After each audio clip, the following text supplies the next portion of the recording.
by combining historical, climate, food, and economic data so you can make informed decisions as we shift into a new era. Here's what was, this is what's coming. Our world is never going back to 2019, so what will the new era look like? And most importantly, what is immediate that will affect the pocketbook and the outlook into next year so we can all get ready? Thank you for joining. I'm your host, David DuByne. Right along here with Ransom Godwin, as always, every Thursday night, 10 p.m. to midnight. Revolution Radio, zigzagging through the hour. Thank you for allowing us to come and discuss some of these geopolitical and economic upheavals occurring that are right on track with a repeating cycle in history. If you look out and start to see that the low amount of solar activity happening right now, there's like 2 or 3 sunspots. We're in solar maximum. That is something so strange, so bizarre, so unusual. And the crop loss is coming in. China, the peanut crop was wiped out by Typhoon Doksuri. But then this latest hurricane we just had come over Florida, Georgia, southern Georgia, and South Carolina just a day or so ago. That's the lion's share of peanut production for the United States. So now add those two together. If you're going to be doing any prepping out there, you might want to get some peanut butter, as well as India coming out saying that their friends in the BRICS are going to be allotted rice shipments, even though they've embargoed everybody else. But nobody from the West shall receive any rice. So this is the kind of world we're moving into. I can't see systems holding together very much longer. And after talking to Jeff Harmon, he is an astrologer who works with stock traders and those in the markets. And he was saying October 3rd seems to be something gigantic this way come. Because when we were discussing together, he's mainly looking from the earth out into the energies from the earth view, if you will. I was looking from the solar view out with the planetary geometry. So coming together with 2 different views of geocentric or not, but the energies or the magnetism or the gravity all seem to show something from October 3rd seems to be the kickoff of it all the way through the beginning of 2025. It looks like whatever shoe you're waiting for to drop or what type of amplification you're looking for, it seems that it starts this October 3rd is really something big that's going to, and I got to find the notes while you're talking there, Ransom, but I do believe he said it's going to be the beginning of a new era. The beginning of a new era. He's like, just relax. It's the shift of the world. We're moving into a new era. So, if anybody's getting out there, months are, precious at this point. So are minutes and hours. So Ransom, I'm so glad you're joining me tonight. The world has changed in the last week again, like every single time now. So I don't know what's on the horizon or the radar that you're seeing that might have an effect on our civilization. In my opinion, we're about to have a massive kinetic war right before the election, in which they're going to deploy the first waves of AI self-killing drones that both the United States, China, and Russia are all building right now. They're kind of pushing the idea now in different articles around the web right now. They're unveiling the different AI jets that are about to take flight in the skies. And if you remember, I've told you several times, part of the project for a new American century written before 9/11 stated that there were certain goals that the United States wanted to achieve. One of those was controlling low Earth orbit. And I would say that that has been done not only through Elon Musk's spread of the internet through the SpaceX/Air Force program, But also you have all types of military and industrial military complex satellites flying around, few of which we even know about. You can look up at the night sky and see some of them, and there's plenty of websites that keep track of satellites, and quite often you'll find several that are not marked. They're not supposed to be there. So that has happened in the past 23 years. Two was that we were going to have a new Pearl Harbor that killed at least 3,000 people, which everybody remembers 2001, in which that occurred, allowing the deep state and the military to invade 7 countries, which I think it's 6 or 5, I forget. They almost completed that one. And one of the main ones was the transition of the armed forces into an AI force. That means at the time, in 1999, they already had the foresight, knowledge of what toys were going to come out of DARPA and the military-industrial complex to set forth a singularity in the world that we can't go back on. Once it rolls out, that'll be the singularity of allowing AI to make the judgment after it gets the okay from its human masters to carry out missions, not unlike the way that we've been carrying out wars recently using man-controlled drones. Now they're going to let it loose to the AI, and that's what's about to happen right before the election. I wouldn't even be surprised if a major war between the United States up front starts happening. According to Zelensky, he does indeed work directly for UN, so the idea of a proxy war is now gone between NATO and Russia. And then we have the situation in the political arena, which I believe I called it exactly, in which I said it was a TV program, that they were making a made-for-TV program drama out of the presidents, at least since, Trump is when they started this information campaign of a made-for-TV politics extravaganza miniseries, and all of the Russia hoax, the whole thing, all of the stuff is tied in together into the next election. And not only are we fighting AI, the idea of AI taking over the markets, food distribution, farming, but also the militaries of the world, and especially the United States, because back to the Project for a New American Century, it was stated and laid out there that the Air Force in the U.S. would be a fully manless Air Force by 2025. Here we are in 2023, and they're putting out the articles left and right about the new toys that the Air Force is about to get to play with, the XQ-58A. There's also another one from a different company, and this one is from Kratos, which is ironic because I called this in 2017. I randomly drove in Colorado Springs up to the Kratos main building there. And I thought, wow, that's really trippy. What is that? The parking lot was just empty. And I rolled into there later to find out that's a major military industrial complex company that provides AI soldiers, microwave weapons, supersonic missiles, anything that you can think of that's unmanned as far as vehicle related. And now the Air Force is going to buy a bunch of these XQ-58 Valkyrie experimental aircraft.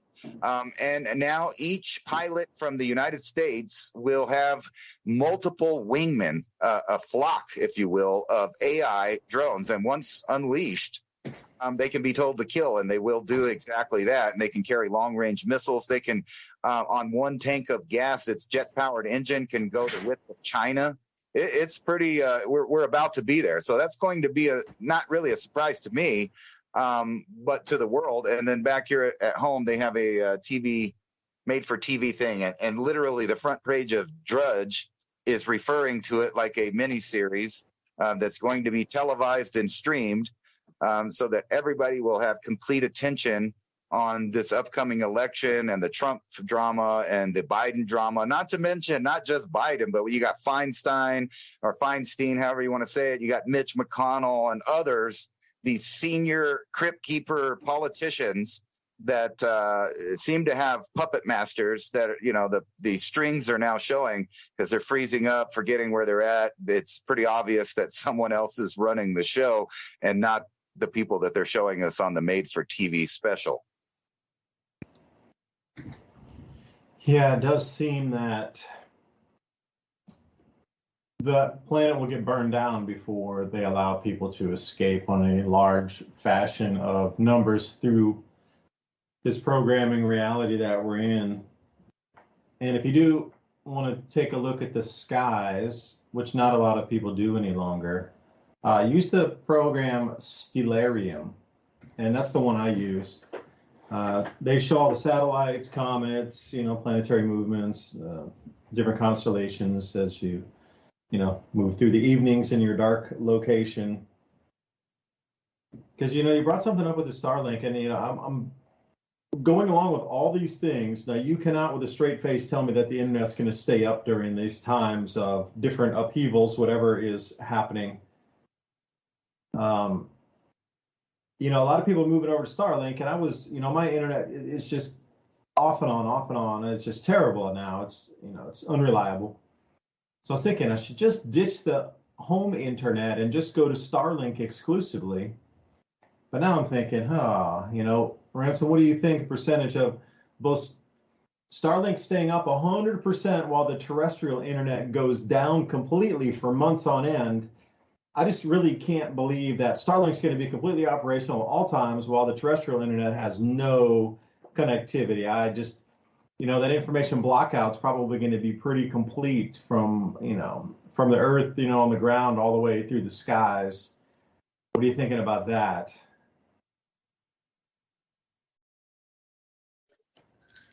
Well, I think it's something like Google services. Your location history. It may be turned off for us, but mark my words, because Elon Musk partnered with the U.S. government. If any remaining satellites are up in any kind of emergency in the next couple of years, well, that they will have priority in using that, regardless of what the terrestrial internet is doing. The powers that be will have internet and connectivity. What's really weird about this, and I forgot to say that, is at the same time as we're about to put up the AI jets in the sky, we're training right here, U.S. to train Ukrainian pilots on F-16s this October in Arizona, and that'll probably spread out because they're already talking about sending them to San Antonio, Texas, and then they would show up here where I live at Holloman Air Force Base, because that's the main base that we usually train foreign governments to use our stuff. Now, I think it's really ironic if you really think about this. You can see the chess pieces moving when they do things like this. So you were talking about something happening in October. Well, in October, we're training foreign pilots to go bomb a nation that we're just about to be at war with. And that the Russians are not going to see Ukrainian difference, than Americans whenever F-16s start flying into their territory, not only given to them from, other countries in Europe, but when we're training them to fly them. So the combination is basically NATO, the United States. And this is happening in October, which is a perfect reason to declare war or say that we're already at war with Russia, even from their perspective, because that's how they're going to see this. But I think it's really ironic that these giant, massive weapons transfers, not only to the Ukraine, but you remember the $84 billion worth of equipment given over to the Taliban when Sleepy Joe took over. These are some of the biggest weapons transfers in history. But don't forget Benghazi, that was full of surface-to-air missiles and things like that, javelins. This stockpiled at a CIA warehouse because they told everybody that was an embassy, but it actually wasn't an embassy there. So large amounts of weapons have been transferred in the past couple of years in preparation for this World War scenario. And I don't think it's coincidental that the United States is busting out their AI drones. We're talking about swarms. So what you're about to see is something that mankind has never seen before, very similar to World War I, when people first got to look at mechanized warfare and develop shell shock. Well, we're going to have shock, drone shock, when people are realizing that massive amounts of numbers of people are collateral damage, dying because of drone warfare, in which people are just programming and letting loose these autonomous killing machines. It sounds like we're talking about the Terminator, but we're not. And then also, I like to bring up a good author that used to work, with the Department of Homeland Security. His name is Joel Skousen, and he wrote a book called Strategic Relocation. But he often talks about that some kind of nuclear exchange has already been worked out between us and China in order to start the New World Order actually in the way that they see it. And what they would do is have a small exchange, and then the old fighter jets that are all flying around are going to get taken out by the next level of technology. And I think that's what we're about to see real shortly. Between 23 and 27 is going to be a chapter in history that you could look back on and say that's where it changed. That's where everything went over to AI, not only warfare, but farming and the collection of food, the distribution of food, all forms of currency will be controlled by AI. You have all of these mega companies like Microsoft that are now filing patents for all of their facial recognition, so that they can track, trace, and know what everyone's doing in combination with all of these technologies that amount to the same thing as a telepathic connection, but only in a one-way direction, where the algorithms, the AI, and the internet can now sense what you are thinking, literally, and share that information with third parties, i.e. the alphabet agencies will know what you're thinking, what you're picturing, what you're anxious about, what you're buying, what you're planning, and they build these these databases of all of your metadata and now personality profiles, and you've been profiled, cataloged, and digitized in this new system. And people think it's a joke, but when you look at the financial markets, all signs are saying that they're about to do the major reset. And what better to blame all of these things on, all of these transitions, the food transitions, the monetary transitions, the rewriting of the maps rules for world government, and the destruction of national sovereignty and individual liberty is all going to be swept up. It's been incrementalizing for years, but inevitably any incremental system will come to a singularity, and at the very end you see it exponentially increasing, and that's exactly what we're seeing right now. Just the craziest of things ever that you've seen out there. Like I saw this story the other day that they're providing special time rooms in Germany for the little kids to go in and explore themselves, with adults standing by, just to monitor them for safety. But, the whole world's changing, and it's all going in a dark, twisted direction. I think that because of so many years under the Christian doctrine for the last 2,000 years, they have gone out of their way. It's a lot like the Star Wars plot, in which you got these Sith people infiltrating governments around the world, religious organizations, financial organizations, and then they tarnish the name and destroy them. So first they join them, they co-opt them, and then they burn them to the ground. And you can see this even in the mindset of television, in which, like, especially Generation X, we were bombarded with sales from the different toys companies and the cartoons and the fads and all of that stuff that came out of the 80s, to buy, like Transformers and G.I. Joes and you name it. And each one of these, the leftists, the Marxists, have got a hold of and paid for, bought all of these ideas. And they kill one by one each little hero or icon from that time period, which overall, messes with the moral, sense of what the character's supposed to be. And then on top of that, it really messes with someone's mentality. When what they thought was a hero, they destroy it, they change it, they warp it. And they've systematically done this to every kind of icon and fad that you could uniquely call American, especially. And now, that's what they do. They've infiltrated all of these things and they burn it down. And if you've ever noticed about Hollywood, do you ever see a movie depicting some leftist radical doing something and all of a sudden that movie's selling out at the box office? The answer is no. And there's a reason for that. It's because the people that are on the, I would say, like the Sith side of this analogy, are infiltrated, Hollywood and all these things. And then when they get in there, because they're soulless type people, they don't really represent the people that people can, admire or relate to. And so they have to copy the other people, like the farmers, the ranchers, like movies about rebellion against the British, all of that stuff. They have to copy all of the stuff that the other kind of people do in real life, because they know that that's the only thing that'll sell. And then while they do that, they throw in their little tidbits of programming to morally change it and warp it and dement it. And then this messes with the whole, thought process of an American to want to succeed and feel like they could succeed. But it's not just us. They're doing that in Europe. They're doing that everywhere. So there's a big wave to get you prepared for the changeover. And it's kind of like the art of war. You weaken your enemy first, and then you attack. You don't just go in there when they're at their strongest, whenever they're at their brightest. And that's the same reason that armies, whenever they invade, the first thing that's attacked before the actual invasion is the food source.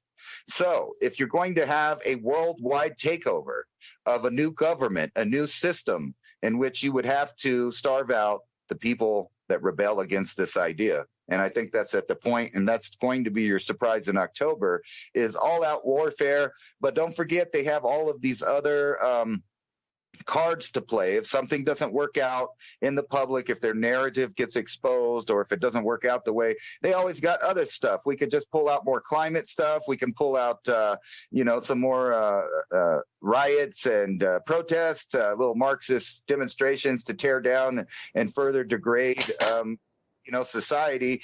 Or you could, they can always go with the other cards that they have to play, a financial crisis.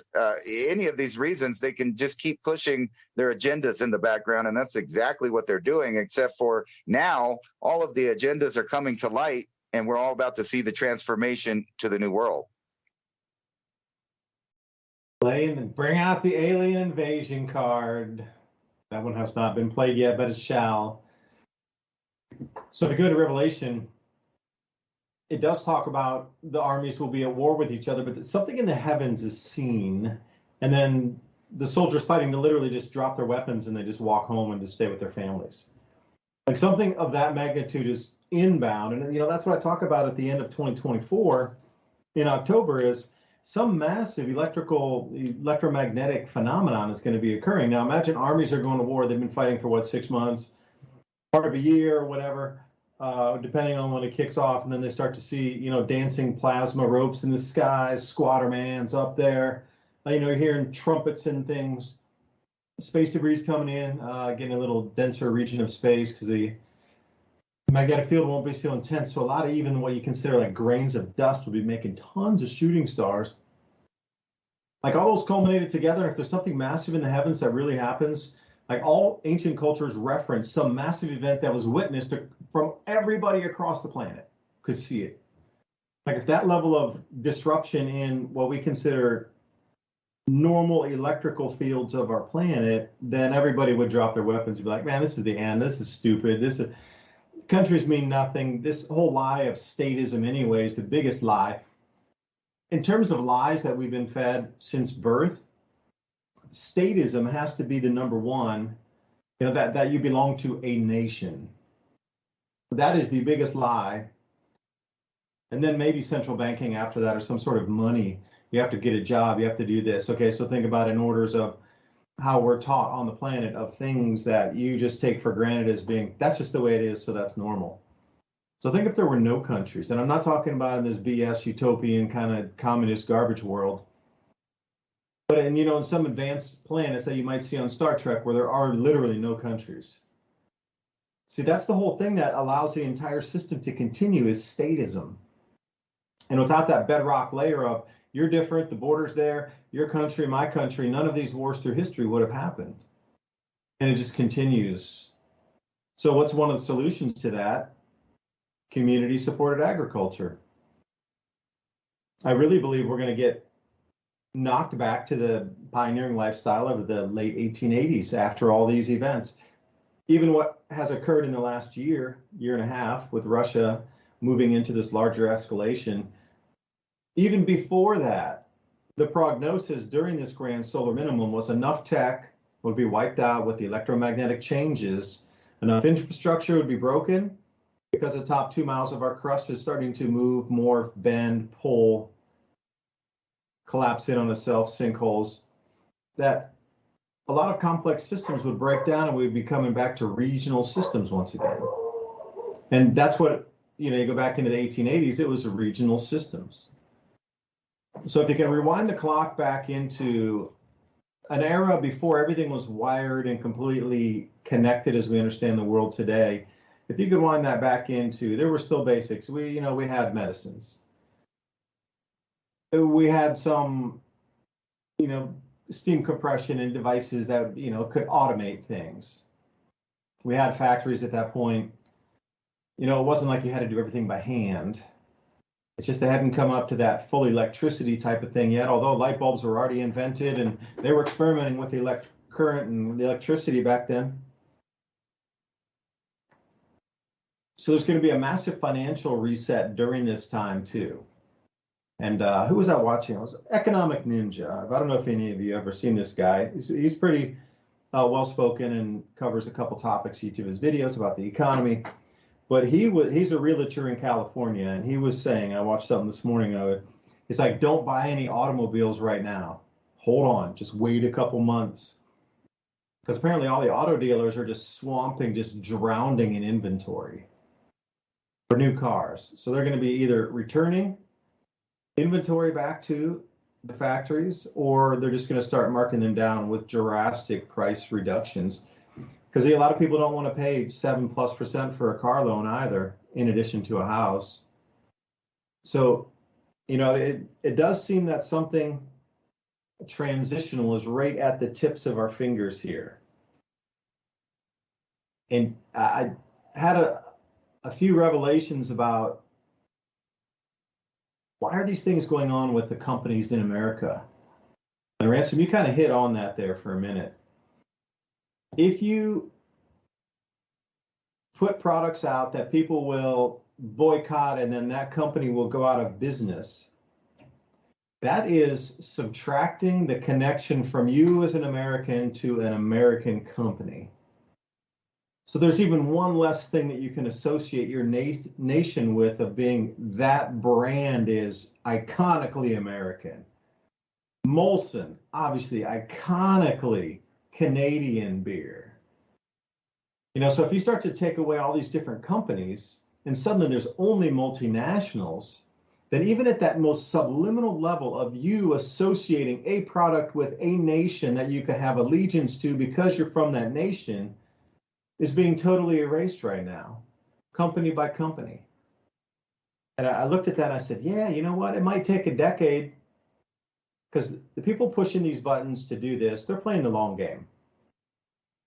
And if you trace the money back on these same, aristocratic families, moneyed families, those that have been in control of printing money, monies itself, the same controlling hands have been in control for 4,000 years up to the present day. Like these families that are controlling the wealth, armies, navies of the planets going back, 600, 500 years ago, it's the same families from the same old money from the same countries.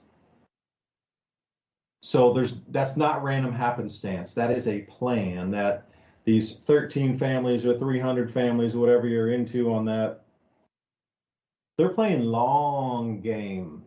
They're not interested in what's happening 6 months on bottom line revenue of some company somewhere.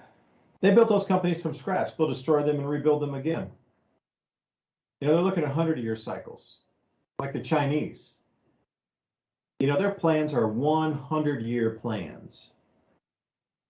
In America, we're stuck with 4 years on a new president. As soon as something comes in and starts working, then it's broken down and reestablished. Like nothing ever really gets done in America except a bunch of circle walking around, because as soon as the next administration comes in, they dismantle everything that was done from the previous administration. So you're starting from scratch. The only thing that stays intact is taxation, more control of allowing, the military to develop whatever it does for protection or offense.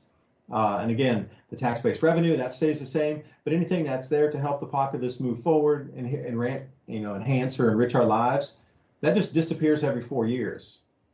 Like you get that microcosm of a breath of something, good happening, and then whoosh, it's gone the very next administration, and then it's whoosh, it's back again, whoosh, it's gone again, whoosh, it's back, whoosh, it's gone. And you just get this pendulum of never-ending nothingness. And that's how a lot of these long-term agendas are accomplished. So if I was going to come up with a plan after World War II and from 1945 and said, you know what, we're going to implement the money system, but it's only going to last for this many years, then we're going to need to break it down and then restart. Well, you would implement that plan out to 2045. And you would adhere to that plan using the same moneyed families, interests, like it is in China. They readjust their 100-year plan every year moving forward. So, this charade that we're allowed to participate in, it's just a charade. Is it a donkey or is it an elephant? It's a charade. Because what's really behind and what the undercurrent of everything, think about your life 25 years ago. If you're younger than 25, maybe use 10 years or something, but go back 20, 30 years in life if you can, and really think about what has changed in terms of us getting more autonomy and having the government have less autonomy or less authority. None. It's the complete opposite. That machine keeps getting more all-encompassing, more all-encroaching, more all-seeing. Whatever candidate's in there, or whatever, face that they put in front, doesn't matter. That whole, steamrolling agenda keeps moving forward incrementally. But I'm seeing the teardown of association with a nationalist product. So what's going to be, if you remove the meats, okay, you're removing all the barbecues, the 4th of July things, Oscar Mayer, whatever it is.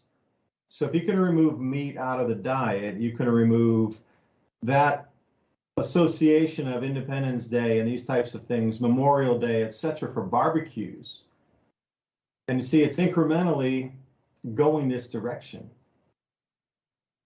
And I keep coming back to it. They're not growing enough field crops for the animal feed. That's why they want to have you eat less meat, because if we don't have enough animal feed for fodder, then we can't raise as many animals. That would be cows, pigs, chicken. So of course they're going to discourage you from eating something that can't be raised anyway, because there won't be enough input into it. Now strip away national sovereignty. Oh, we need to go to the UN. Then strip away anything national identity of a product. And it's kind of where we sit right now. Now start a big world war, and then how much stuff could get destroyed in literally a fraction of a second. Half the world's operating systems could be taken and dismantled in 2 weeks. And they wouldn't come back.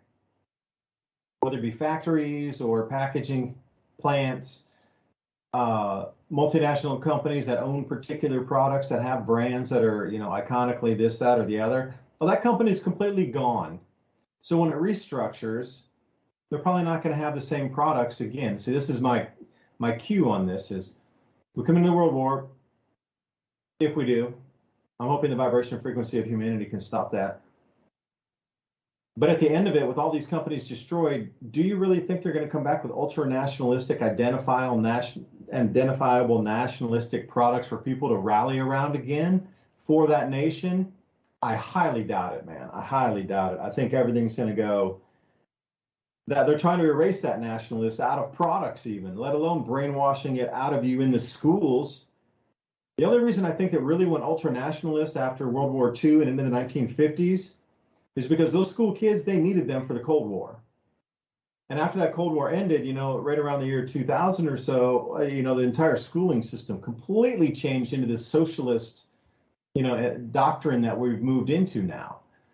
So, obviously something changed. And what is this next thing? Now they're, getting these kids that have been going 20, 25 years old now that are getting pushed in for the next whatever iteration of change. And none of it's going to be good. And I'll let you respond, Ransom, but this whole thing that I just saw them saying, you owning a house is a bad thing because you not selling your house right now is causing the economy not to do good. You're at fault because you own a house and you won't sell your house and go get a new loan with a new house with a 7.5% interest rate. So if you're holding your house and not selling it, You're the one who's actually causing the economic difficulty in the country. I kid you not, that was out yesterday.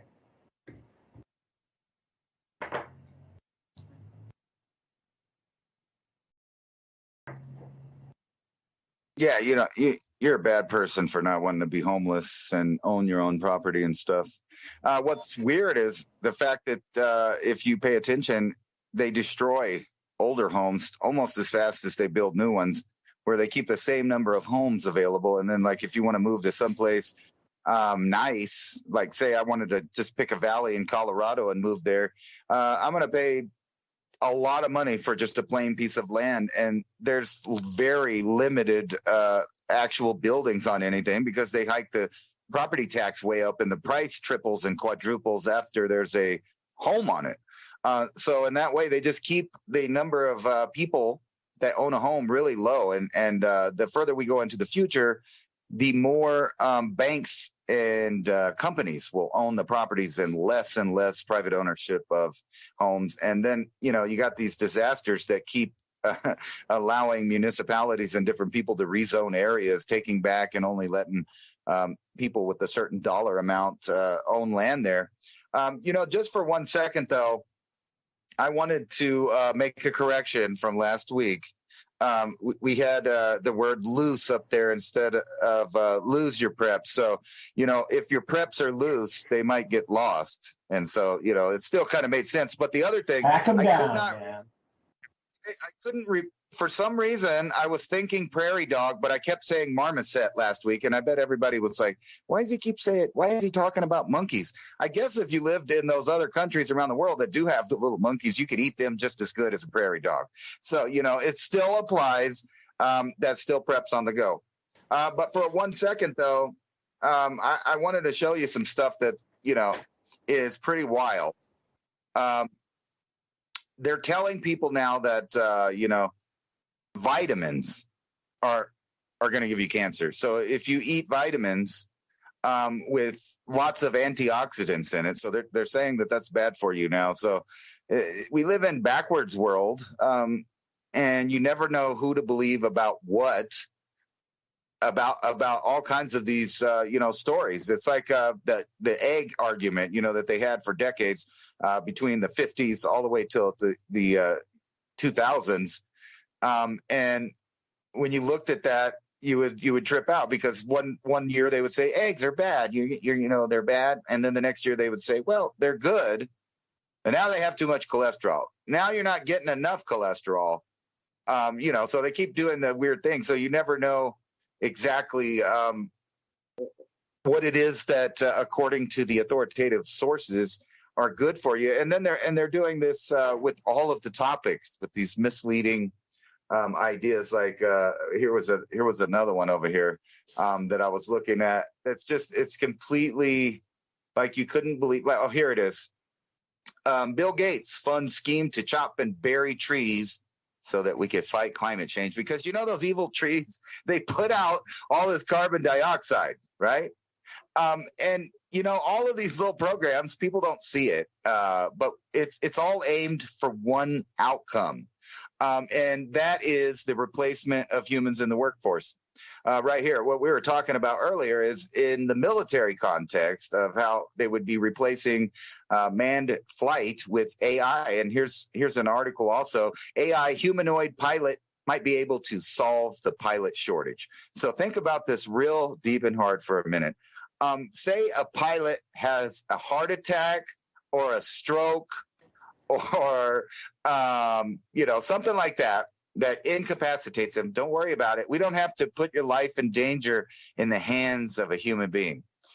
We can have AI pilots, AI taxi drivers, AI everything, because we're at that point. Here's another one. Apple tests using 3D printers to make devices in major manufacturing shift. Now, one might think, oh, wow, everything's about to get cheaper and better. No, it's not. It's going to cost the same. The only difference is they're putting people out of work. Just like the, turn minimum wage into $17, people. Congratulations. Now you can't buy anything for $17. Here's another one that really puts it in perspective, and it's the one I was talking about earlier. Microsoft, for their face tracking patent. That means anything that you're using on a computer. You know that Bill Gates, the same guy that wants to bury trees to save the planet, the same guy that wants to block the sun, the same guy that wants to help you in case you catch any bug out there or something, the same people. It's the same characters in all of these arenas. So, are you ready to hand over everything to these guys? And then at the same time, why are they pushing the idea of all these facial recognition, the universal coin, if you want to call it that, or whatever, that's eventually whatever the last one is going to be? It's because whenever they do stuff like this, they want you to participate, and they don't want to know what you think about it or whether or not you want to comply or not. So we could look to the future for environmental hazards that cause lockdowns. And anytime you hear this word lockdown or 15-minute city or any of these things, I want you to think about natural disasters and how they unfold. Here's one from AccuWeather. Idalia turns deadly, wreaks havoc on Florida to the Carolinas. I looked at the map this morning. There was 300,000 people out of power. It's down to about like 91. But the videos are just crazy. And this is nothing new. The U.S. has been dealing with this since we've been a country, yet every single time a hurricane or some kind of natural disaster rolls through, people are beating you over the head with climate change. They want you to realize that you, the human being, are a problem. And the more and more, the articles and the news and the overall understanding of the situation around the world is starting to come into alignment. So about the point that the media can no longer tell you a different story and tell you that your lying eyes are deceiving you, they'll go ahead and admit it and act like they've been telling you that the whole time. Look, here's the Washington Post here. Families crossing U.S. border illegally reached all-time high in August. But at the same time, they're saying, no, it's totally sealed up, and don't worry about it. Don't worry about. Mexico says no way, so they're not going to allow the U.S. to send military in to fight the cartels. But I think that this is going to change, and it may be because of some kind of incident along the border, which I've been predicting for some time. And I keep seeing repeating articles like 61% of Americans aren't buying, what they're not buying food, and they're not buying these other things because they're worried they're not going to have food to pay their. I mean, that's funny, food to pay their bills. They're not going to have money to pay their bills. And then you see the same article written over about France, where they're telling people, the spending is stopping. People are only buying stuff to prepare. Now, I get it. France is further into this cycle than we are, as if you've been paying attention to them. They're completely further in than we are. But it's not just us. China is about to have the same problem that all of these other nations are, and that's some kind of economic crash. So China, you were talking about earlier, they plan in 100 years. But sometimes the planners planning get the plans wrong, and they misinterpret the data they think they're getting. So they estimated that they'd have a specific population at a specific time, being now, but they really poorly understated their one-child policy. So they're about 100 million people short, and the people that they have are not the youngest of people. So China, if you are a company, let's say China's a company, and we know that the communists think a lot like a heartless company, because indeed that is communism. The merger of the state and the government and the corporations is communism. It's also fascism, which is what you technically have in the U.S. It's the same system with a different face, and they're about to consolidate these because they have a problem. The problem is people. It's not really a problem, but the problem is that they can't have all of those people disagreeing with their plans for the future of our planet. And this is the pivotal point of the Great Reset, is to reset everything from human beings to technology to the way that you view history and the earth. It's all being reset.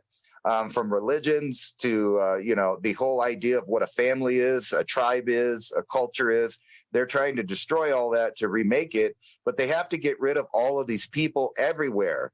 And all of the people that have been involved in world government, because if you really look what they're doing behind the scenes, you'll see that China and NATO have been systematically stripping resources from around the planet and at the same time destroying national sovereignty, what seemingly is in cahoots. And then all of these environmental rules that are put on industrialized countries so that they can't compete with China until China gets ready for their great reset, and they're going to have one too. They have to do something, and why not get involved in a kinetic war with a bunch of AI that kills a lot of collateral damage. And that is literally what we're going to see. There's no more future movies about it where they're going to let humans see it, and it's already happening. It's just that we don't live in the battlefields to know it. But since the early 90s, they've been perfecting these programs, first with men flying the drones, but now the AI are sophisticated enough at this point that they're about to let it loose. And it's so ironic that they just keep pushing the predictive programming, and it makes you wonder if you just sit down and watch every movie right now, are you just going to see all of that stuff in 3 years? The problem is that Hollywood's behind on the times, and now they're trying to show you future stuff that's today. All the facial recognition, all of that future tracking, tracing, Orwellian stuff is already a reality, and now they're about to unleash the bots not only in the workforce but in governmental roles as deciding. And they've already been doing this. You can look up Watson. That's the computer named after the guy that made the Nazi computer that cataloged the Jews. They named a computer after him, and that's the one that decides if vets are going to get health care or not, or they're going to be left out because the government doesn't want to pay for whatever it is they need. So we're at that time. Any of those future movies. Ransom, can I ask you a question? Yeah. So you're saying, that we're seeing now what we saw in Hollywood with the facial recognition and the autonomy of all these things. How many years ago do you think that was in the movies that we saw that? And compared to now, 5 years, 7 years, 10 years ago is when those movies were out, or when do you remember seeing stuff like that in the movies? 70s at least. What's the one? There's several of really good sci-fi movies from back then that had a really good handle on the future. Not just 1984, which is scary about, all of its stuff there. Freedom is slavery, and truth is lies, and the whole bit. It's all war is peace, right? The former peace party, that everybody would claim that they were peace guys, like Kerry and all of those guys acting like I was out in the streets protesting the war. Those are the same people that want to blow up the world now. So it's been at least from the 70s, but it's been incremental, and they've been leaking more and more of the truth. But what's weird is, like I said, it's come into alignment now. So the futuristic things that they're telling have run out of storytelling because all of it's real now. It's not surprising to us. And now we've been incrementalized for long enough to accept these things as just the natural, path that humans were going to take, the natural evolution. And, for all those people that really want disclosure, do you really want that? Because what does that really actually mean? If we were going to make a deal with any other extraterrestrial empire or, government, they wouldn't want to deal with just one part of our planet. They would need the whole planet to be one faction, or they wouldn't be able to deal with us because it would cause, all kinds of internal problems. And if we were merging our government system, we'd have to have a one world government. There's no doubt about that. So all those people that think that, the aliens are going to come save us, all of these scenarios end in the same thing. How fictional some of them are, how fantastic they are. I think that they, really think that they made everybody think they were all fantastical and they were all fictional until here we are. There's drones in the skies. We're about to have robot wars. You are never away from your Android or your little robot that you carry in your pocket. I would say that 70% of the population right now, at least that's awake, is staring into their phone. And I'm not hating on the people that are listening to our show in it. But it has reached an epidemic where, like, I go outside and I'm driving around. I almost hit 4 or 5 people that have walked in the street because they're looking at their robot to give them directions, not only on who to pick politically, what the latest trends are, what health information they need, or what medicine that they should take or not take. And I get a giggle every time I turn on antenna TV because like 30% of every hour is some kind of pharmaceutical commercial that tells you, hey, you want to see? Take this. You might go blind. That's one of the side effects, but take it. You're tired of having diarrhea? Take this medicine. Side effects are diarrhea, upset stomach, nausea, and constipation. I don't know. It's just we live in such a backwards world that everything literally is probably not the way it is. And in fact, we've got to the point where as soon as someone from authoritative sources tell you something, you should immediately think that it's probably backwards. Do your own research, figure it out. And especially if it's scientific, we still live in that little golden age remnants where you can still look up stuff and the way it was and how to do things in books for the time being. That is until books are deemed dangerous. And you notice how the right-left uniparty takes little things and makes it theirs. So like you got the right side wanting to ban books. You got the left side pushing books that shouldn't be where they're at so that there's an argument. And this is done time and time again, where a government will cause a civil argument. And you can take the Civil War, for example. They made it sound like it was about slavery. It was about human rights and all this. But actually all it really was the Union deciding whether or not the federal government was going to outweigh states' rights.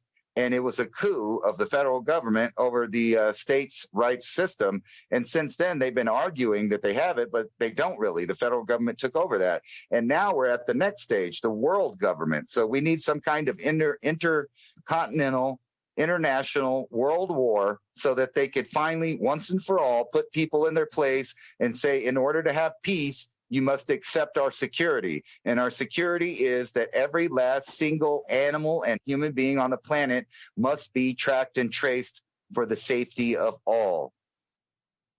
Oh, you should be an advertiser for the United Nations. Because if the UN didn't work to keep peace, then what would a world government work to keep peace? See, that's just the simplest of questions. Disinformation or whatever. You're penalized on your credit score. So I wanted to say something about maps, like people looking where they're going on their phones and maps and books. Lonely Planet, for all the views out there that used to travel back in the day, Lonely Planet. Like they had the maps in the book. You had to really learn how to read maps. And, there were paper maps everywhere you went. Or you could always pick up a paper map. So I got really good at reading maps. Super good, man. Even today, when I pull a map out, or if I can find a map somewhere and they'll be on their phone and I'll have a paper map and they'll get lost and I'll go, oh, we're following the sun going west on this street. They're just blown away. Like, how do you even know how to read that? I mean, give me that thing. And then they unfold the whole thing and I'm like, dude, I was in that square in our little quadrant within a kilometer of either direction, right in the middle there, and you unfolded the whole map. Dude, really? Like, what's going on? But those kind of skills of even being able to read a paper map without the electronics, and who knows how to use a compass and a sundial these days. Actually, one thing I bought just a couple weeks ago was a compass with a sundial on it, attached to it. It's on the front cover and it folds up. But having those rudimentary things that are running off of the Earth's magnetic field or the sun itself, so you can actually see the light to tell you what time it is, provided your device is pointed northward.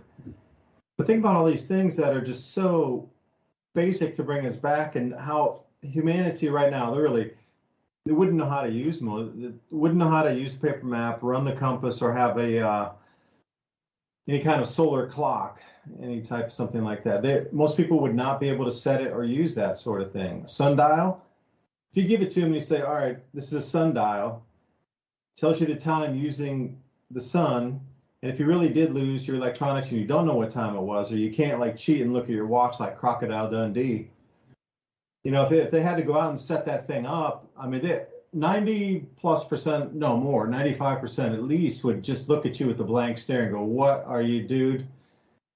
Dude, what are you smoking? I need some of that. Pass some over, because you're giving me this thing that stands up and, we want me to tell the time with the sun. Come on, man. That kind of, or even to read a map. Okay, we don't have any more, the satellites are down for a bit. There's no more Google Map. You got to do everything paper map wise, which is another thing. How many of you have bug out maps in your cars of the local counties around you, of county maps? not the regular big one you can get from AAA of the whole state. Obviously, that shows you the biggest thoroughfares. But how about a county map so you can really take your way through the back roads if you need to get around somewhere? Like, you don't know, you could be one county away that you're not so familiar with, but you just need to get back into where you're at, local, and closer back to your city or town or highway or something. Mr. Vice President, Mr. Speaker, members of the Senate, of the House of Representatives, ITM Trading is a precious metals company that has been in business for over 27 plus years with a mission to educate and empower individuals to hedge against inflation, mitigate financial risk, and prepare for the Great Reset. ITM Trading has spent the more than 27 years developing a team of expert researchers and gold and silver analysts to make this possible. Simply put, we build strategies which are historically proven to protect your wealth and assets through any economic downturn. Your journey starts with a strategy that will educate and empower you to thrive during the current economic crisis.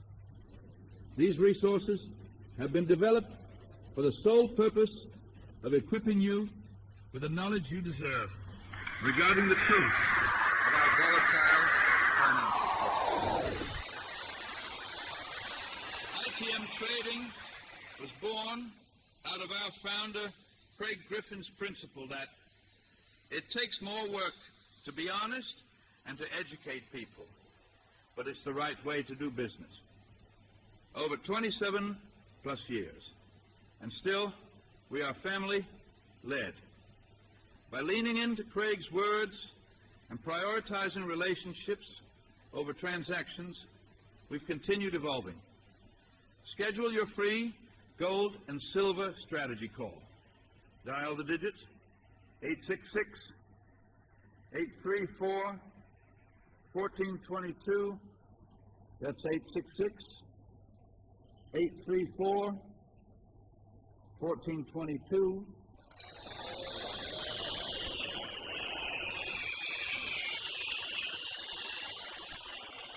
You have a choice in today's unstable world. Eat the bugs or plan ahead. Eat the bugs or buy the storable foods. When a disaster strikes, we may find ourselves confined to our homes or shelters for days or weeks. In such situations, having a bugs. Before the break, we were talking about just the basic rudimentaries that you might need for prepping. Communications is going to be one also.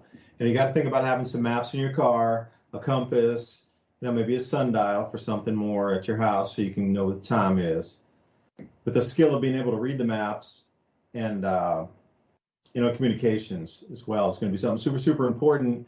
And the reason I bring it up, because, if you could have listened to our show, if something really went down and we had access to like either Starlink or some other kind of internet communications where we could bring you updates, that's exactly what we would do. It'd be more of a live news broadcast with the information mixed in of some of these very same things we talk about. So Revolution Radio, thank you for letting us present this. And if you all think, free speech is something you want to hold on to, consider a donation here to keep this station up and running, especially Studio A, Studio B, and all the different shows and hosts and ideas and thoughts for us to get ready. It's as rare as a blue supermoon to find a site that will host and then also, just no swearing, but whatever you want to say, cool. Very few of those left, very few. Just lucky that we're here to be able to share our thoughts. Like here's another one you probably won't hear about for another day or two.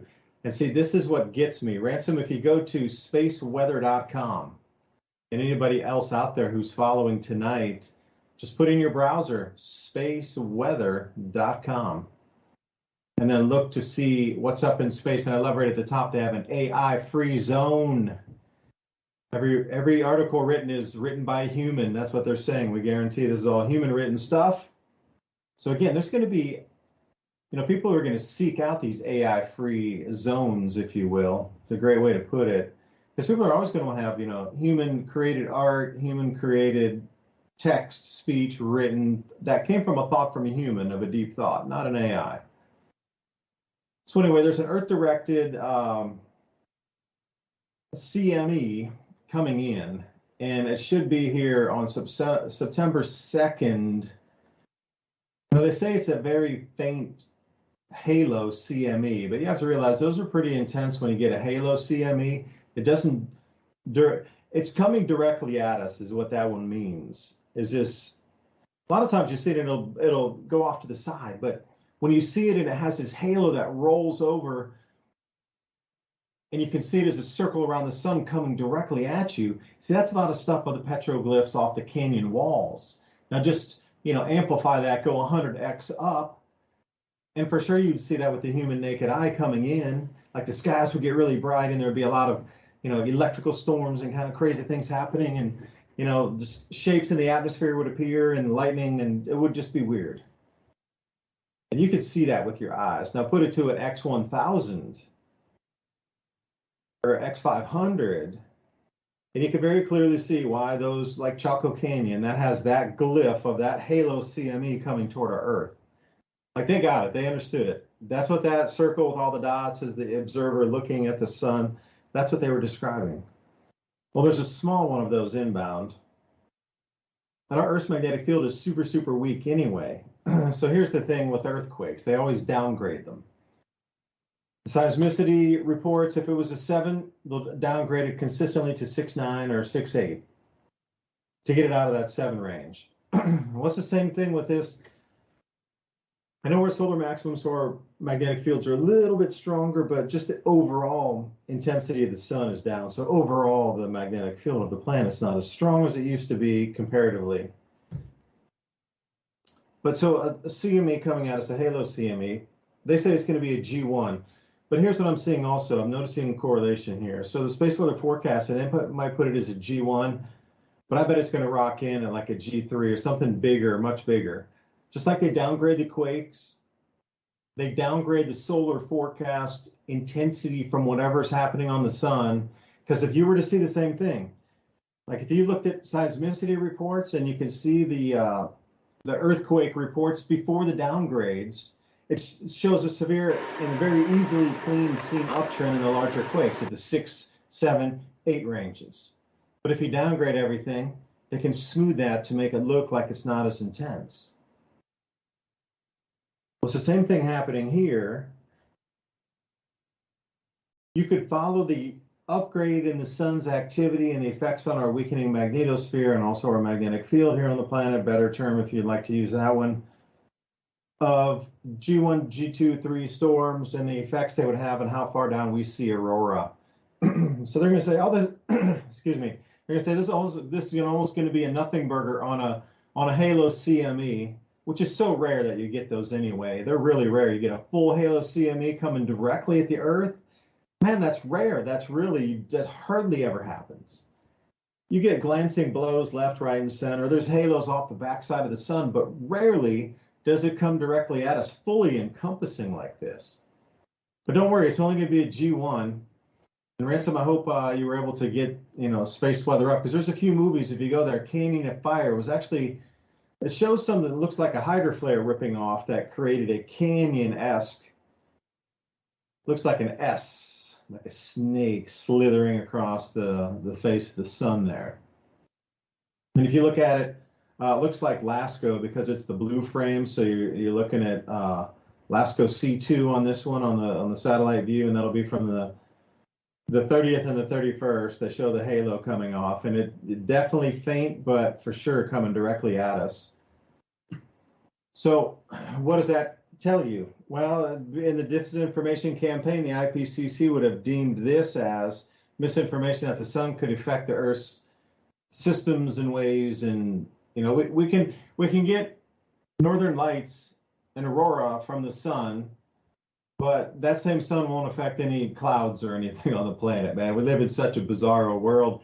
Ransom, like you said before the break, everything's literally 180 degrees of where it should be in terms of reality.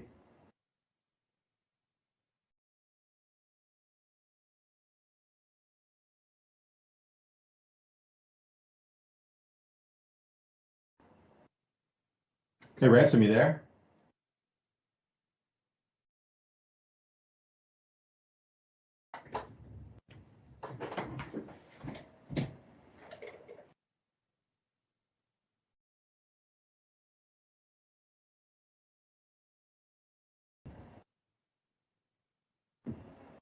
It is, and I was showing this the front page of Drudge there. So Yeah. All right, Ransom, I dropped off somewhere, but I don't know where it is. But yeah, keep going on Drudge.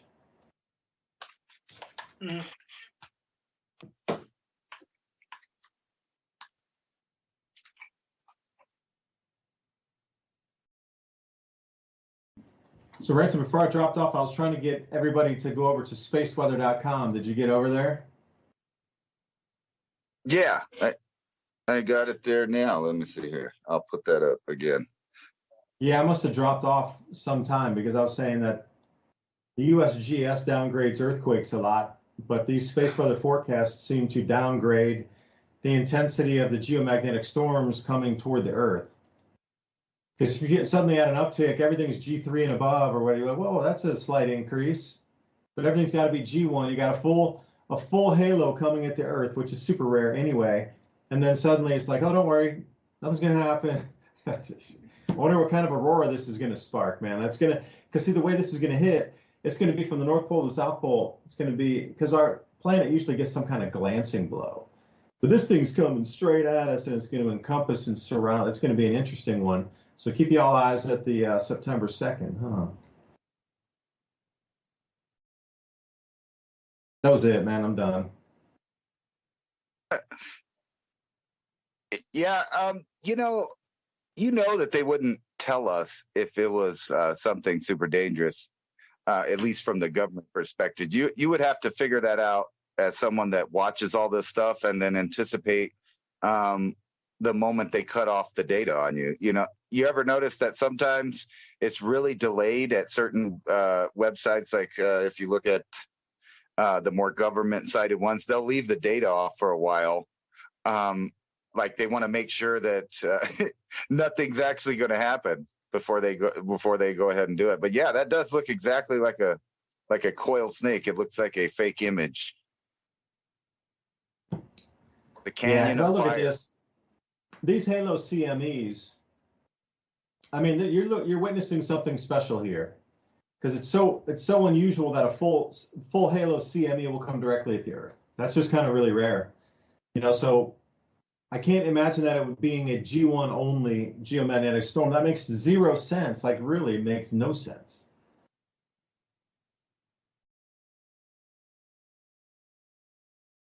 Actually, it's always surprised me ever since I've been watching these things that, most of these seem to pop off right before the sun turns around to be Earth facing.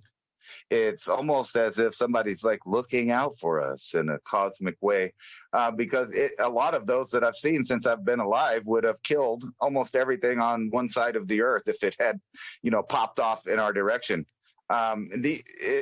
We get little weak ones like this all the time, but you ever wonder if there was some way to predict this, because that they cause radio blackouts sometimes in different portions of the world, that would be perfect opportunity to carry out, certain things, because there's a time delay from seeing this, and then when the material gets here, that you could plan out any kind of op or something at that time period. Because there would be radio blackout in areas that would be able to say stuff.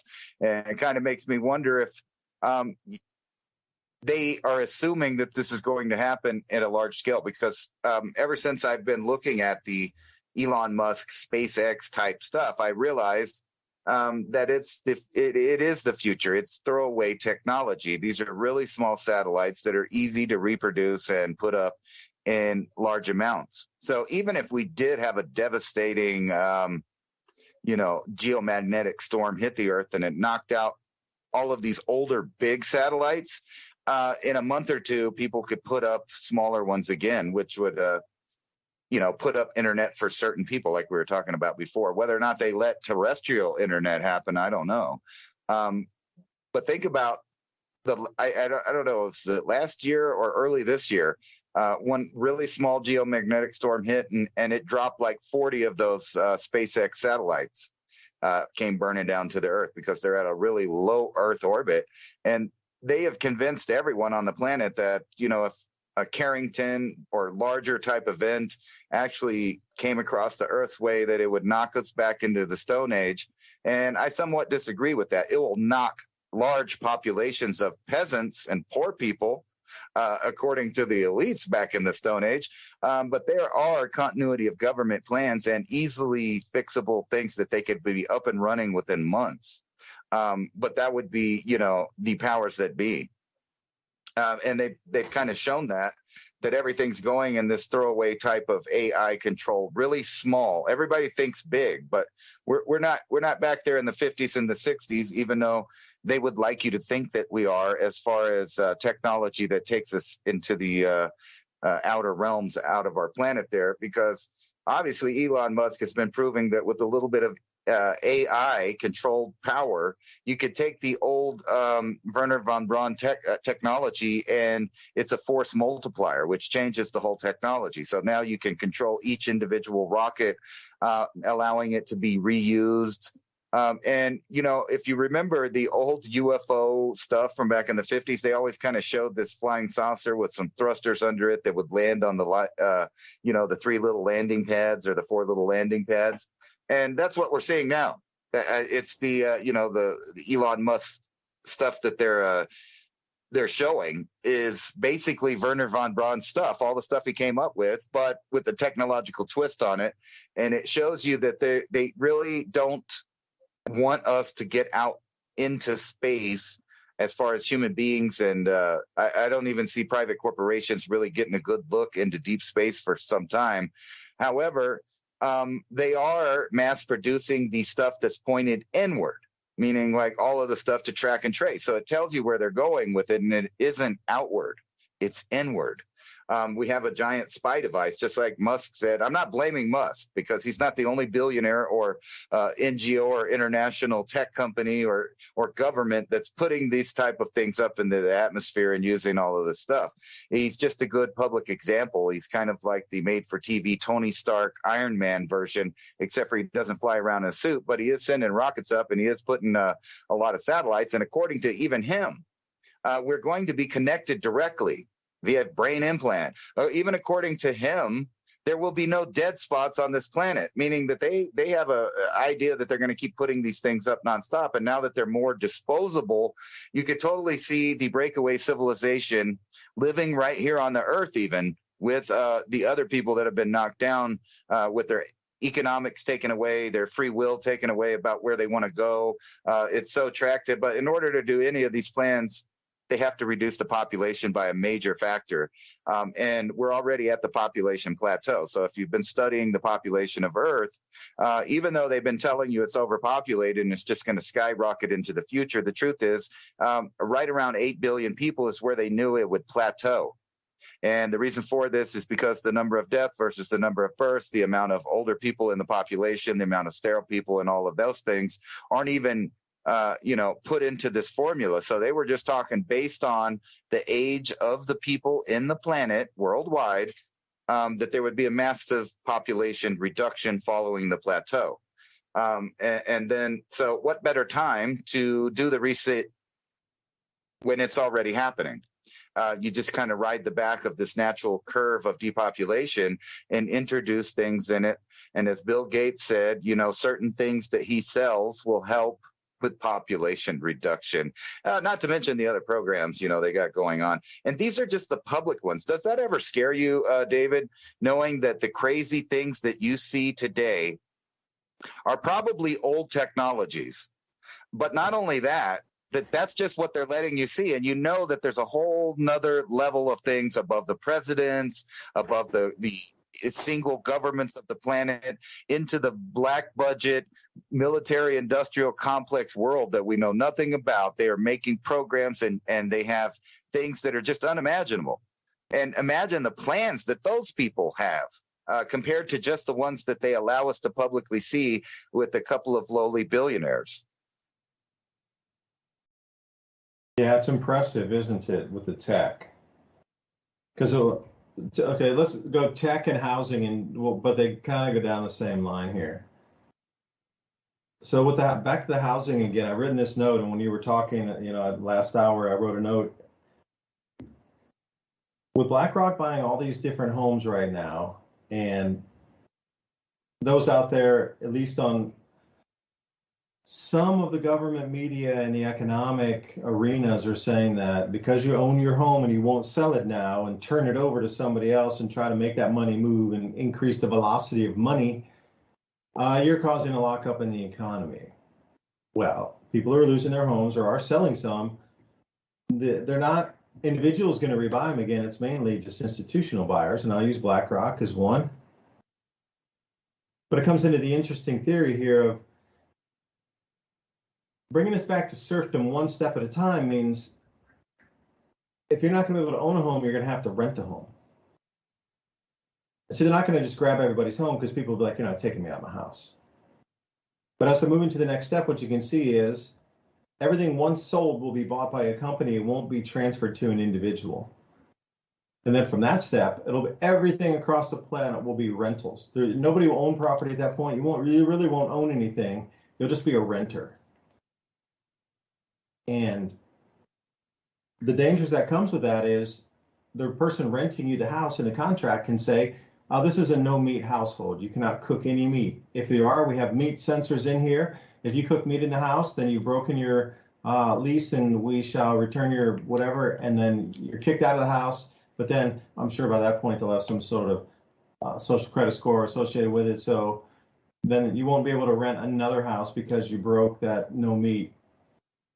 I could see no smoking in a house. Okay. But what if that no alcohol consumption in the house? Like if you're going to rent the house, no meat and no alcohol in that house at all. And sensors everywhere. And then they could really push it on. Oh, you said something political. You broke the lease agreement. And this is where I think the serfdom comes back in again, where the kings are going to own or try to own, and you shall just live and work and pay your grain as taxes to the king for your sharehold. I can see the de-evolution of that, which brings us back into the same cycle, which occur. Where would that bring us back to in terms of if we're going to rerun a cycle again, probably around 1100 AD? Think about that, because you got to go back to what you consider serfdom after the monks and this sort of thing come in Dark Ages. That would put us around 1100 AD. If this spills out and rolls for another 30 years, not even 20 years, the way it's going, almost all corporations will own almost every single property on this planet. And every time you sell, perhaps the law will be passed. Well, every time you sell, it can only go to a company. Nobody can buy it again. But you can sell it and get the money for it eventually, which will probably be part of the new central bank digital currency system. They would be selling into CBDCs, which could also be controlled based on your speech or your habits or your consumption. But no, you can't spend it on that. But if it comes all the way back down again, let's say we go out 30 years, let's take it to 2050. And then the clock starts again to be 1100 AD in 2050. And then they run the same cycle again for 900 years. By that time, man, the planet would change so greatly in 900 years. Even 500 years, you wouldn't even recognize this place. In terms of just like how many forests would regrow back with a smaller population, geomagnetic shifts, larger earthquake, who knows, volcanism, a million things could happen. And then the whole story is repeated. But you know what? At the same time, they've kept all their tech as well during these resets. These same moneyed families that have been in control for 4,000 or 5,000 years, obviously, they have more information about the cycles that disrupt the Earth's systems and terrestrial systems, hydrological cycles being one big one, and then the temperature cycles, and the planting and the harvesting dates. Well, if you knew these cycles were inbound, you just wouldn't tell the rest of the planet. You keep it as your own little family secret there. And what if there's really only a group or just only a handful of families, hundreds of families that know this information that, okay, the cycle comes back again. Well, we're going to have to repeat the entire thing. For 4,000 years, if you had that advanced information, you would keep the tech, just like you said, Ransom. You're going to take it underground. You're going to protect it. You're going to put it wherever you need to take it to protect it. And then pop out of the ground, how many years later do you think it would be? 100 years later, 50 years later?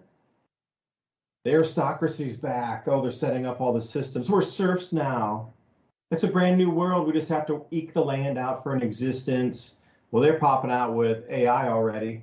And you're going back into wearing some burlap sack that you like hand cut yourself. Like, come on. I don't know, man. You sparked a lot of thoughts in that last bit of conversation there.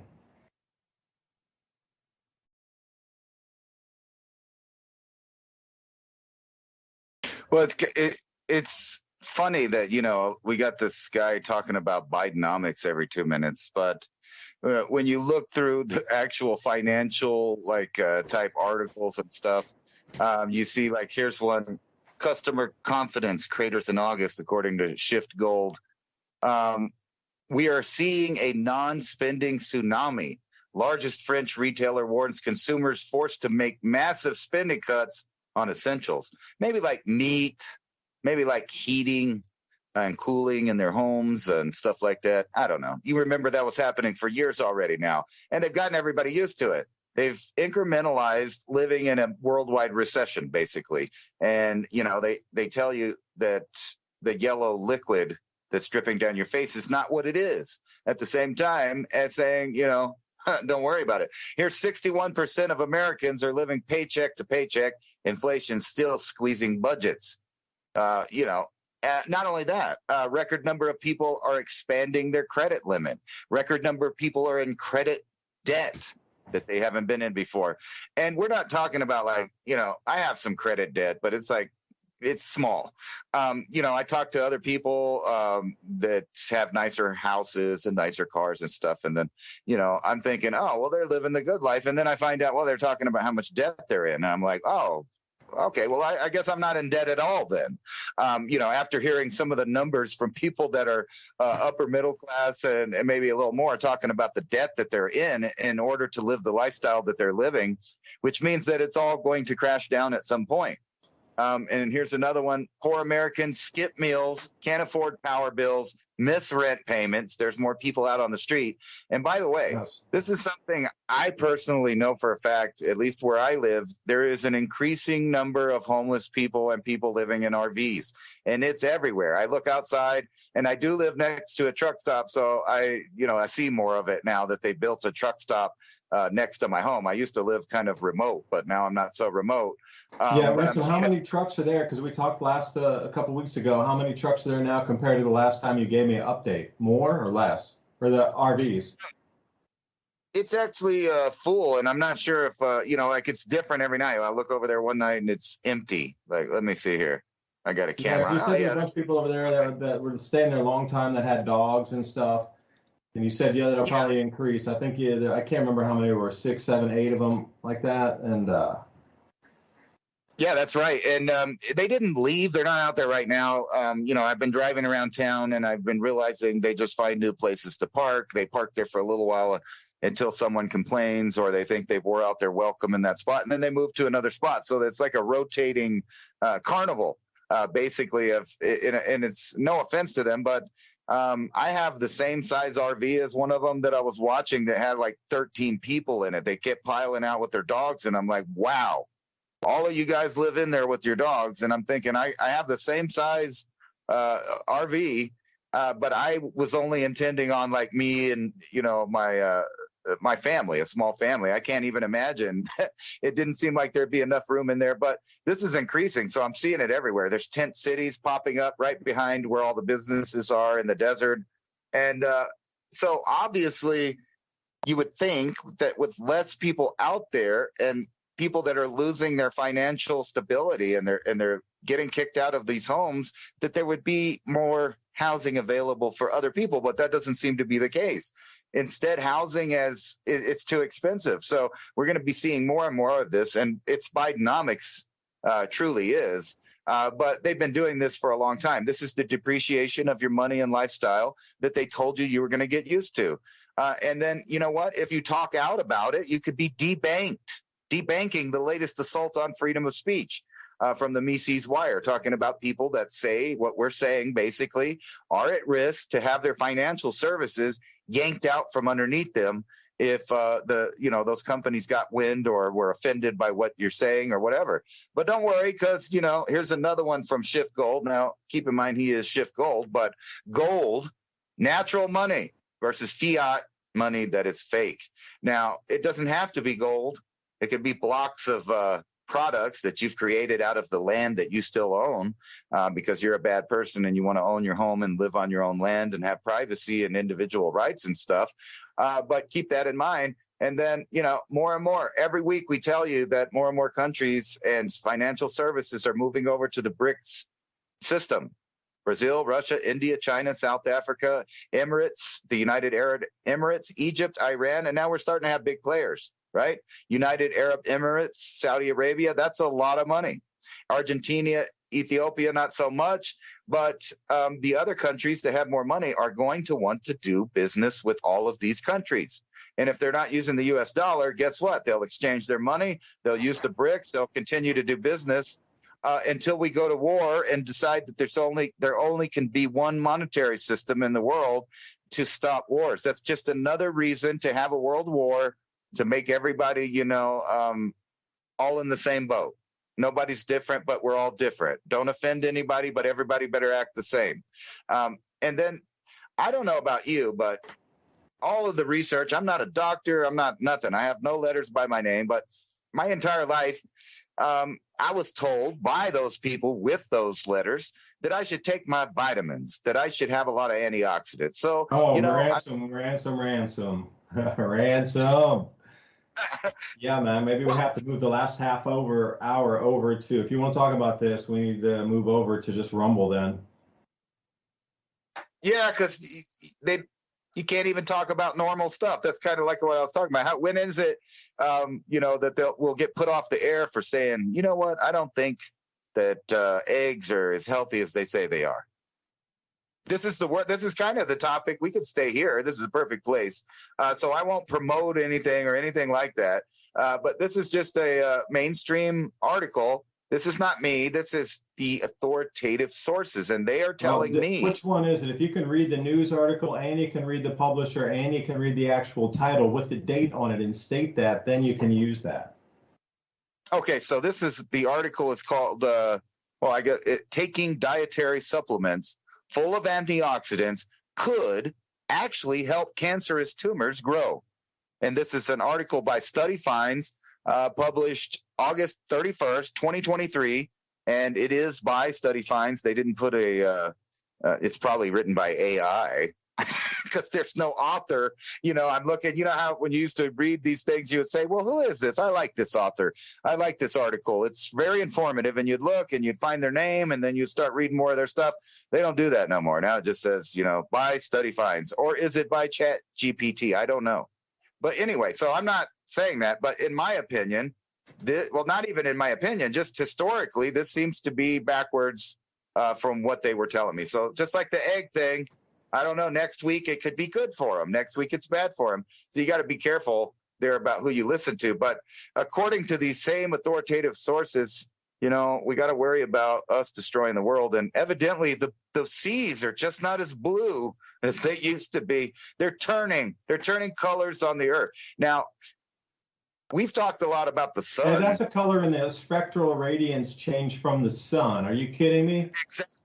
Exactly. So is it really that because of climate change and people doing all these bad things that the ocean's changing, or is it that the light refraction is changing off the water, or they're cherry picking and going out on gloomy days to look at the water and take the water? Or because this looks super blue to me right here, what they're showing this boat. And if you've ever gone out on a sunny day, almost anywhere, if the water's settled and it's not too choppy out there, the water is blue in most places, unless there's some kind of current that's bringing up sediment from the bottom, changing the color. I'm not talking about like the Hudson River or anything, but out in the ocean, the Baja, the Gulf of Mexico, these places, they seem to be pretty blue. But if it actually is fading and the hues are changing, is what this says. Oceans turn to a new hue across parts of the Earth. Could that possibly be related to us being in a different solar phase than at a different time? I'm asking you. I'm not a scientist. Yes, I'm going to say yes. I mean, if you're looking for changes in the sun, they always say you'll see signs in the skies. So I don't know for you, signs in the skies, but if I see in my lifetime the sun go from yellow to white, that's kind of a sign in the sky, And you have to think all these other changes that are supposed to be coming in with these decreased magnetic fields, low solar activity for, the lowest we've seen in 400 years, in multi-centuries, if not thousands, plural of years. We're coming into this time. So you'd have to think that you would see something that might remind of the past, or stories from the past, legends from the past. If you're going to think about the actual light from the sun, the color of that being different, and what could be also is if there's so much more water vapor in the atmosphere from the Hunga Tonga eruption, that would also refract light in a different way to change the way the angle that it entered the water, so it would come out as a different color. So now put those two together. You have a more white-hued sun with 14% more moisture in the atmosphere. That's what the numbers have come up to. I read a couple new reports. They said 10%, but now a lot of the new ones are like up to 14% more moisture in the atmosphere. So think about trying to send a flashlight through a fog bank. It diffuses and refracts way differently than if you shoot that through a clear sky night and just you can get all the trees down in the orchard, or you can see way up to the chicken coops, whatever. It's the same thing. You put more moisture in there, you're going to reflect the light, and you're going to get a different output of what we visibly see as the human eye. So that would change the color. But I wanted to come back to your bricks thing a second, because we want to talk about oceans here. You mentioned Ethiopia, and you said, well, maybe nothing there. Yeah, no, there is something there. It's called the New Renaissance Dam. It's the largest hydroelectric dam in all of Africa. And subsequently, they're going to put a step down off the plateau highlands there of 3 more dams. And this will be the electrification point for all of Northern Africa, and what you see is like Sudan, South Sudan, Eritrea, even over into Chad. So this is where now the whole thing is starting. That was a Western project, a United Nations project, World Bank funded type of project. Now, I've been studying this for a while, and this was supposed to take 7 years to fill this dam, because it's over near Somalia, very dry. It's been really dry.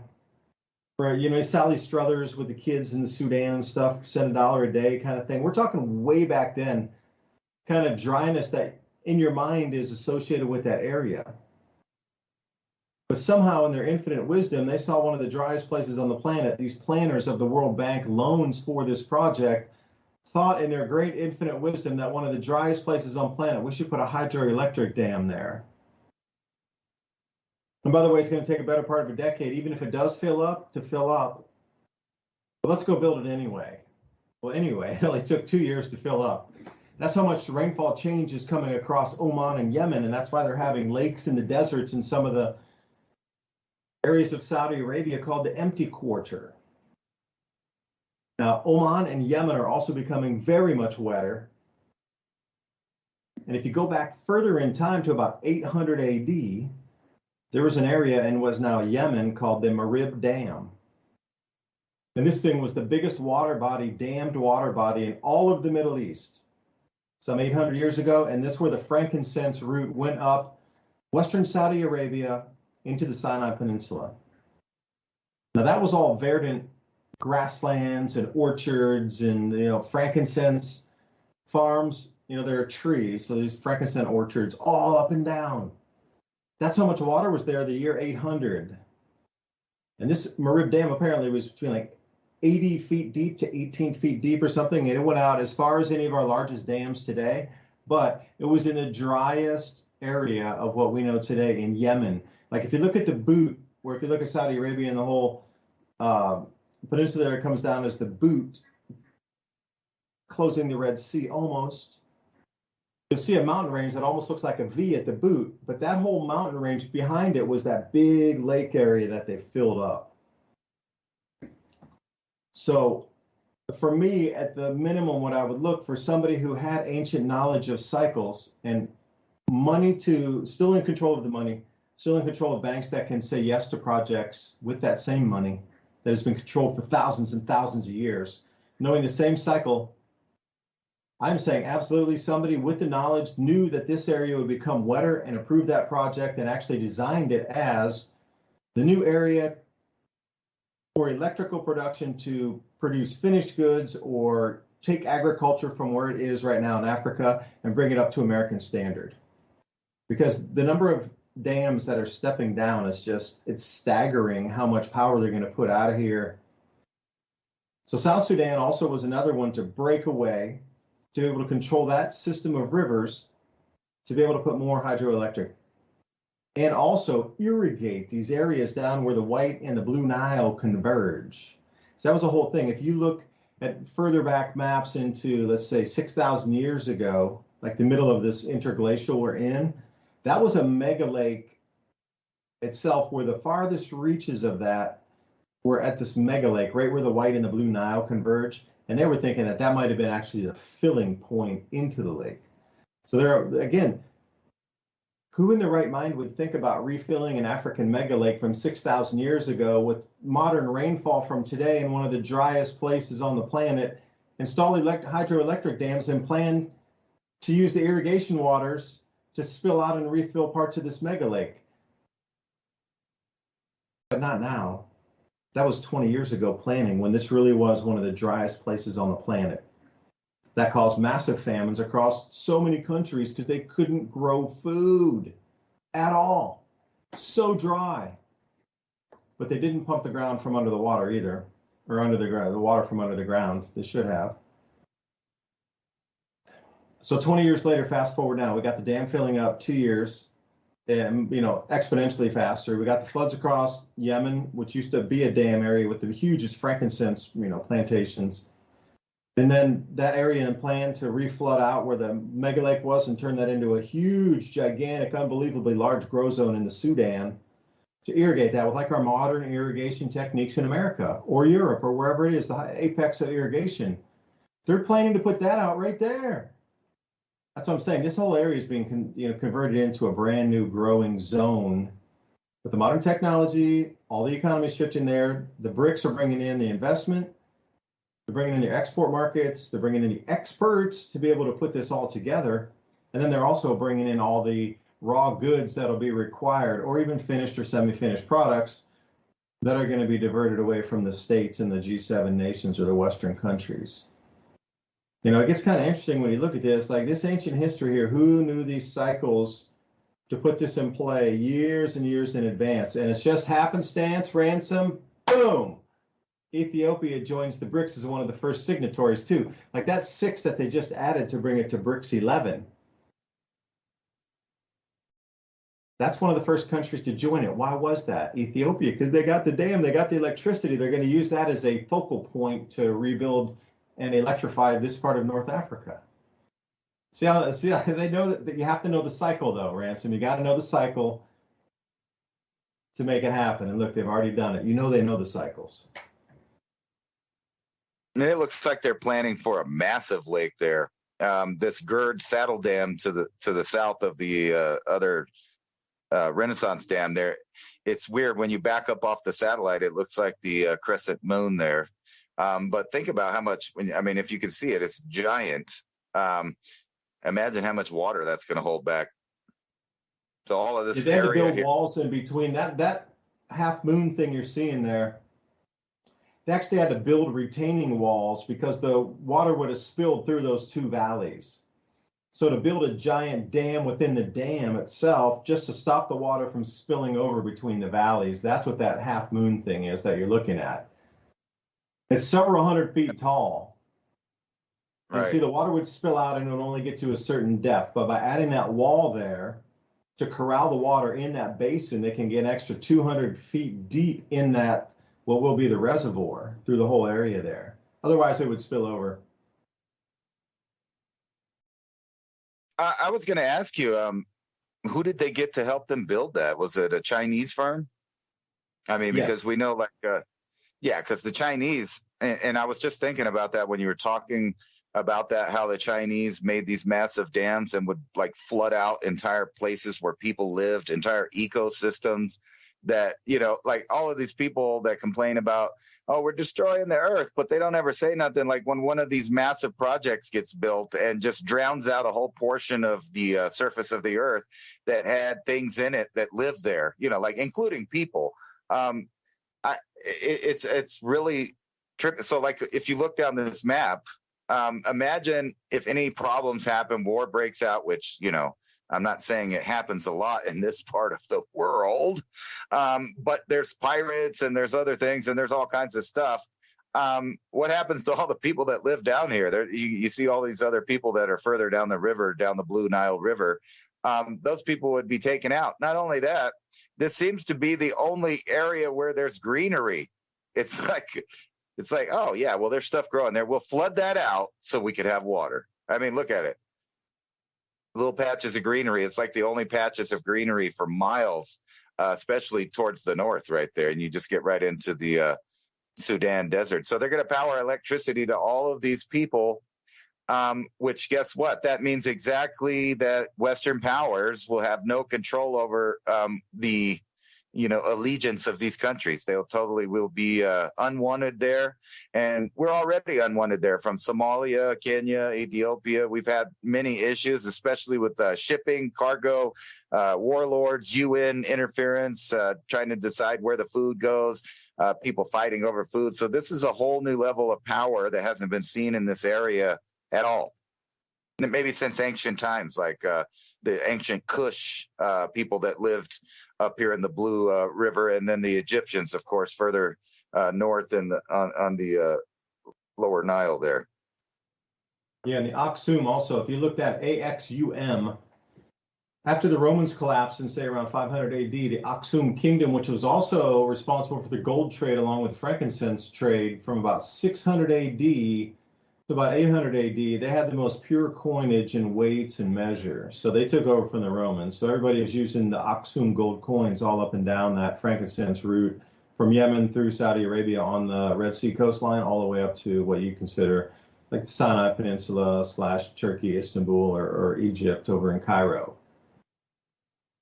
That culture too, so there's been a lot of different things in the past that have controlled that have had vast wealth, and you don't get vast wealth in a desert unless you're getting oil.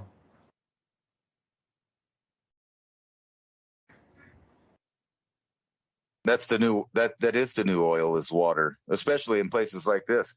And and I'm not blaming anybody for anything or insinuating anything, but over here in Libya, when people that weren't friendly to the central bank started doing stuff like giving people water and saying we accept gold and we're going to use gold, and maybe all of Africa could join in the gold. Some really bad things happen there. And you got to remember, whether you like Gaddafi or not, he had unified the people in Libya where there was no real racial attacks. And as soon as they knocked him out, things really changed.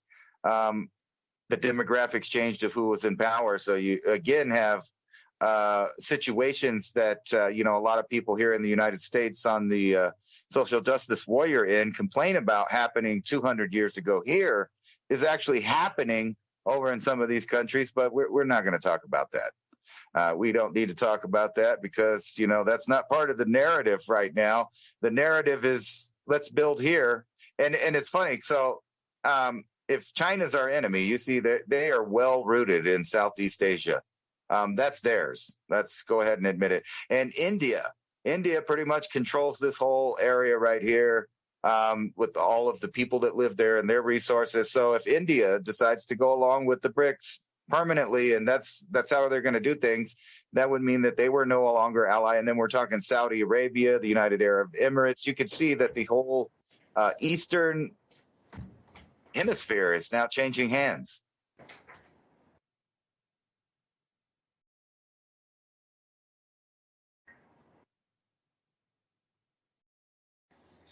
Oh. It's definitely changing hands. But not only that, you have people, a lot of these countries in South America. So we're getting cornered in with our neocon ran central banking system, which has decided that we're no longer worthy of, having prosperity. So they're shutting down all of this, all of Europe, and it seems like they're just about ready to light a match to the whole thing.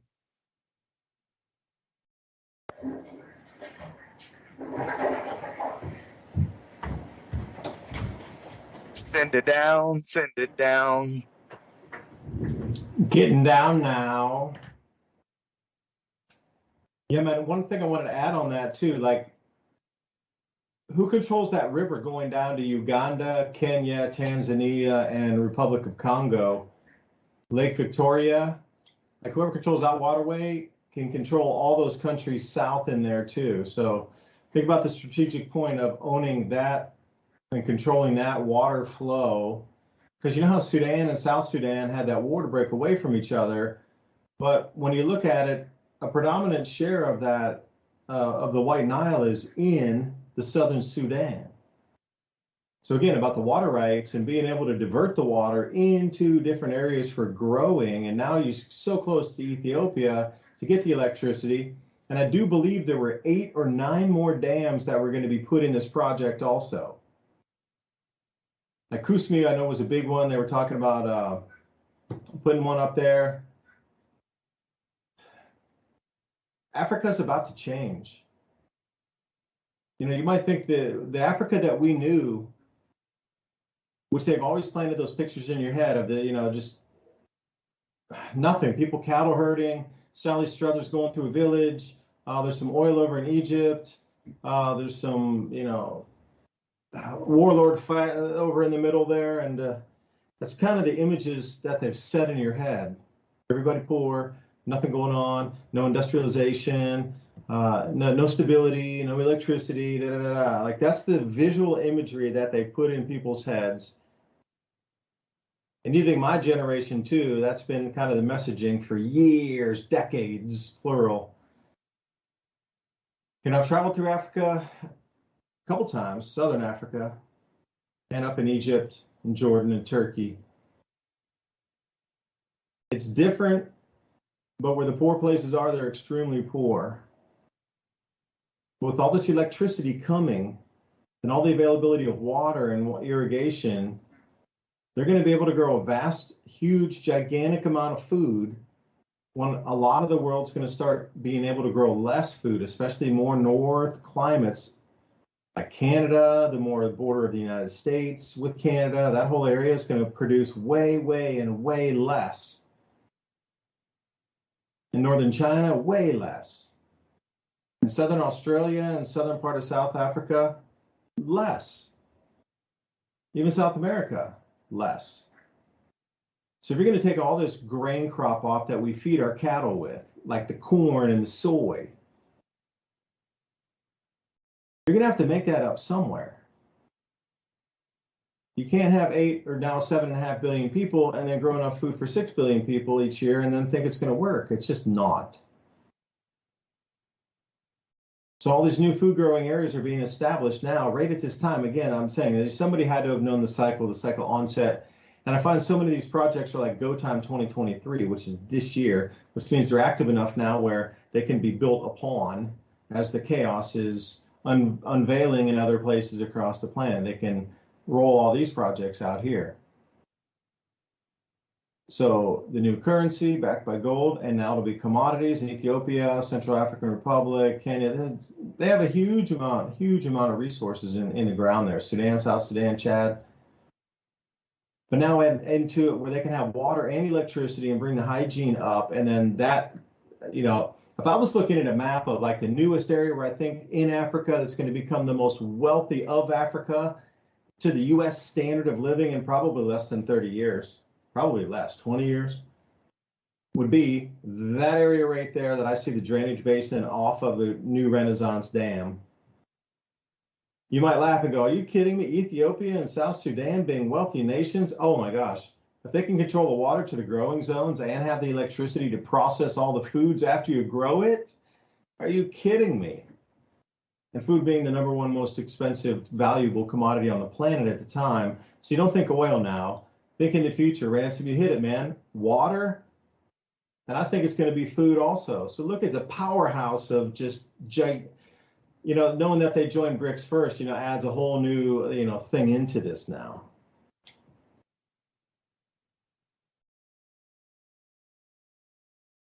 Yep, it's the God business: guns, oil, water, drugs. That's the way they've always ran everything, and they're using it to pull the plug and reset. And we can see the places on the map where they're trying to move to. And the same thing's happening, I believe, in lower Mexico, Central America, South America. They're doing the same thing. It's a reshuffling of who's going to be making the money, what resources are going to be coming out, who's going to get them. And, I hate to say it, but the Western world is not only collapsing, it's shrinking in size as far as where we're permitted to go, which people think we're friendly, because, even though you may not agree with the wars and the crazy things that our governments put out there, in other places in the world, they do blame you because they feel like, you're voting it in. You're the one behind it. And, a weird thing happened when I was living at the Air Force Base in Maryland. They do these weird, I'm going to call it a ceremony. Basically, what they do is they take an American flag and they take it on a sortie mission in some combat zone somewhere in the world, and they attach your name and your family to this, right? So they fly a flag over at the same time as they're dropping bombs, killing people. Now, you may agree for the reasons, whatever your case is. I'm not knocking veterans or anything like that. I'm talking about the powers that be somehow incorporated it, like you should be proud that a plane flew over, dropped bombs on people in your name. Now, when you get into the metaphysical side of this or spiritual side of this, it's kind of like a ceremony where they attach you and your family to the actions that they're doing. So when those people show up, or you have problems with people, or countries don't like this particular country and the people in it, it's a thing called blowback, and it's a real thing. So they really are mad at you. They really do not like you. And if, all of these countries in Africa for decades have been dealing with the UN and, all of these NGOs backed by American and Western powers, there's a reason they don't really like us. So why not go to business with the people that don't have a track record of screwing you over? And that would be the Russians and the Chinese. Not saying that they're not going to do that in the future, but as of right now, they haven't done that to them. The Western world did. So you could see that blowback is going to cause a major economic shift in the reshuffling of nations. Yeah, think about the food exports. It's like India has so much power by saying, well, we're only going to give rice to Mauritius, Singapore, and Bhutan. Everybody else on the planet, you still can't have it. See, the power of that, kind of unsurpassed. Now nations can tell other governments what to do because of the food that they give or withhold. It's DuByne right here, along with Ransom Godwin, signing off. Appreciate your time tonight. Share this and let some discussion about where the world is moving to. Until next week, Radio, Thank you for listening to keep it on air, and we'll talk to you then. Bye for now.